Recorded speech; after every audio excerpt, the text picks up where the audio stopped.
en otros temas aquí en Noticias Express. Solo faltan semanas para las fiestas patrias y los trabajadores comienzan, por cierto, a preguntarse si van a recibir o no el clásico aguinaldo. Según la encuesta Trabajando.com, un 71% de los trabajadores prefiere el día libre si es que no recibe bonos en dinero. Vamos a conversar sobre este tema con María Jesús García Huidobro, gerenta de la empresa que realizó la encuesta. ¿Qué tal, María Jesús? Bienvenida a CNN. Hola, buenos días, ¿cómo estás? Muy bien. Primero, María Jesús, lo que siempre convoca en esta fecha, ¿no? Sobre todo en septiembre, quizás porque son más días de descanso para muchos. Bueno, trabajadores también tienen que estar en esos días en sus fuentes laborales. Lo importante es tema aguinaldo. ¿De qué manera cuáles son los principales puntos de este estudio o qué es lo que arroja? Mira, efectivamente nosotros preguntamos ya hace alrededor de 10 días, hicimos esta encuesta y preguntamos a los trabajadores si ellos creían que para este año recibirían o no este aguinaldo.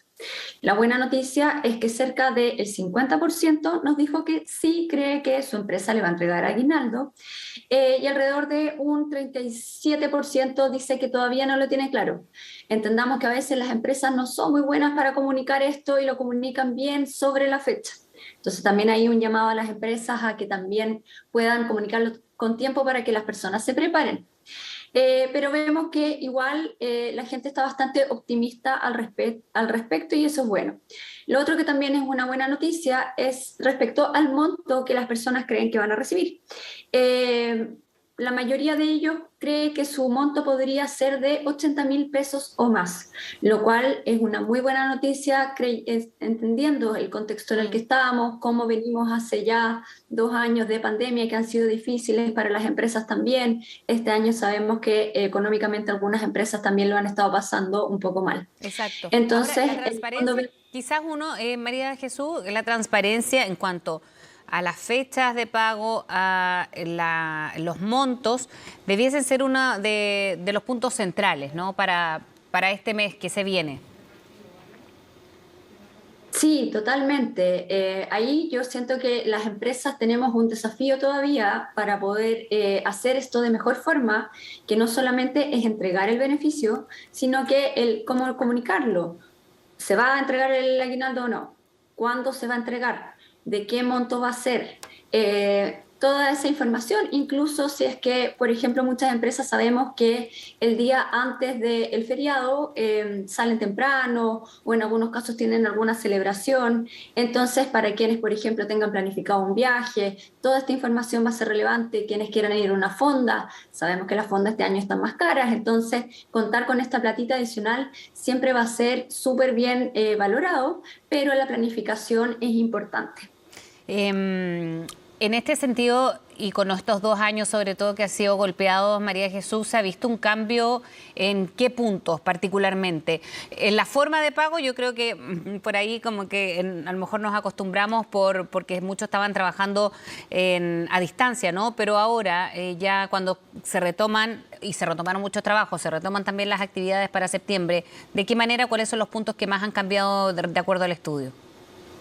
Mira, un punto que es súper interesante es entender la forma que nos gustaría a los trabajadores que se nos pague este aguinaldo o qué beneficio que nos gustaría recibir. En años anteriores siempre veíamos que el monto en efectivo siempre es lo más valorado porque nos da más flexibilidad para poder destinar esa plata no solo a las celebraciones, sino también a ahorros, pago de cuenta y otras cosas. Pero también ha ido creciendo cada vez más el interés por tener un día libre. Nos vamos dando cuenta cómo a las personas nos está interesando también poder tener más espacio para descansar, para estar con nuestras familias.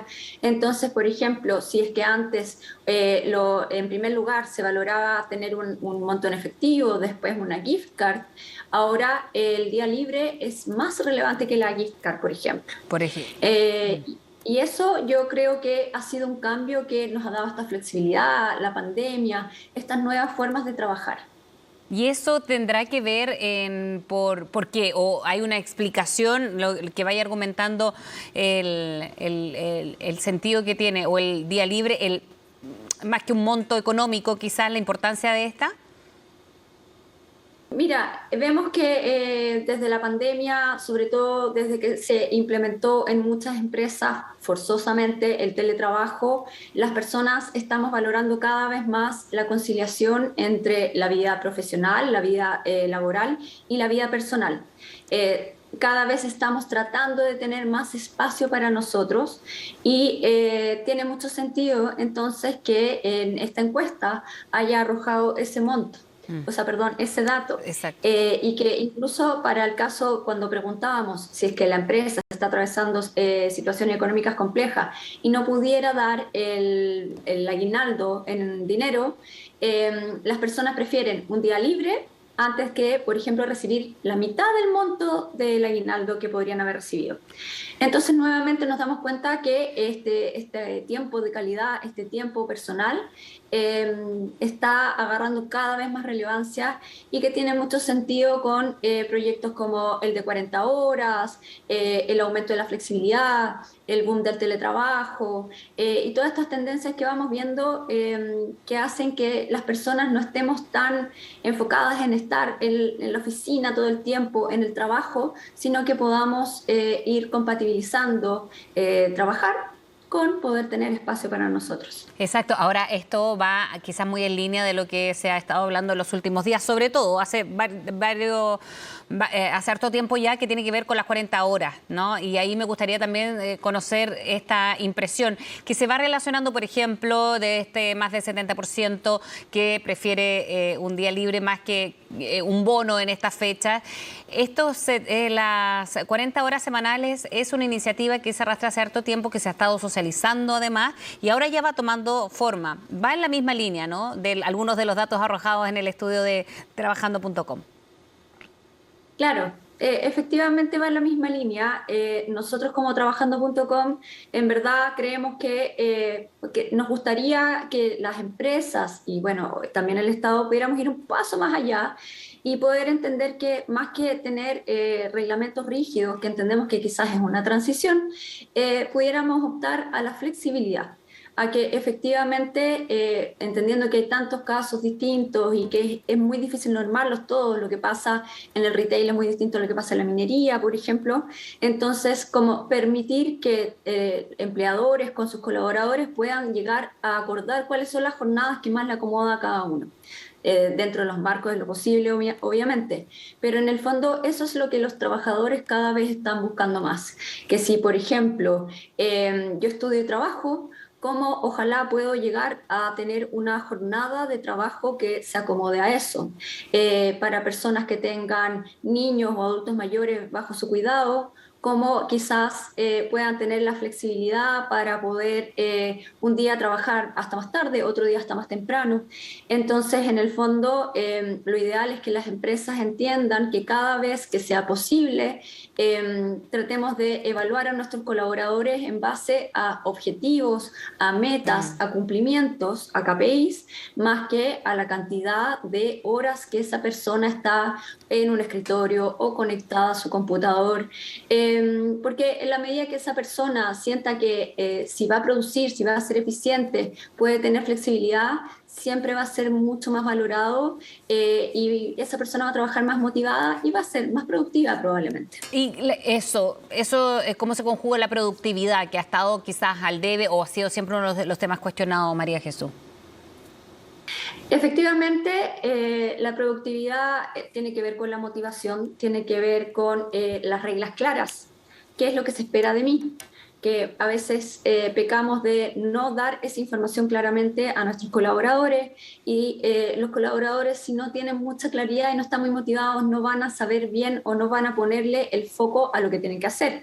Pero también en la capacitación, en tener las herramientas digitales que nos ayuden a optimizar nuestro trabajo, que sabemos que actualmente hay muchísimas. Entonces, en el fondo, si es que estamos cada vez más capacitados, si tenemos más herramientas para hacer trabajos que sean sean mecánicos, repetitivos, que no necesariamente impliquen que sea una persona que esté horas, por ejemplo, armando una planilla de datos. Ahora hay software que nos pueden ayudar con ese tipo de cosas, o maquinaria que nos ayudan a hacer trabajos que son duros, pesados, mecánicos, con el apoyo de un humano, pero de forma mucho más eficiente.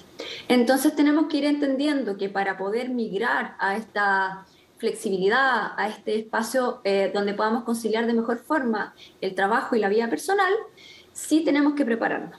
Entonces, efectivamente, son dos cosas que tienen que ir en paralelo, porque si no, la transición puede ser muy brusca y efectivamente podríamos tener un impacto negativo en la productividad en vez de tener todos estos buenos resultados que son los que esperamos. Claro, esa gradualidad sí ha sido destacada y de manera bien transversal. María Jesús, muchísimas gracias por haber hablado con nosotros esta mañana de sábado. Muchas gracias.